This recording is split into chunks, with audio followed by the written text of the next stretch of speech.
Yung good morning mga kahamog. Update tayo sa ating presyo ng gulay. Grabe, doble-doble po ang tinaas ng presyo ng gulay na yan. Yan, makikita nyo po at kakunti po yung ating paninda ngayon dahil sa sobrang mahal. Yan, bilang lang po yung ating paninda ngayon. Grabe, sobrang taas po. Lumubo pa ng gusto ang presyo ng gulay.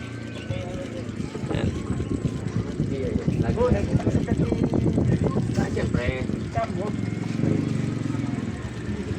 So yung mga kamog, pakishare ng aking video at pakisubscribe na rin. Pa-support na lang po.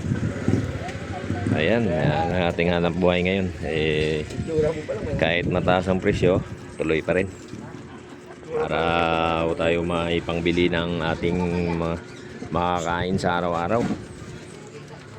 Kahit tumubo tayo ng konti, okay lang. At wag lang mawala yung ating hanap buhay. Good morning po sa lahat. Wala tayong magagawa kung ganun talaga ang presyo ng ating paninda. At ang mga mimimili maangal na sa sobrang taas.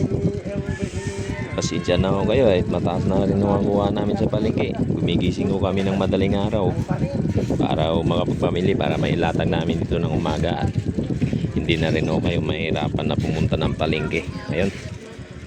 Ayun sa mga sityo ko dyan. Mahal talaga unang gulay, wala ko tayong magagawa. God bless po sa inyong lahat. Ingat po.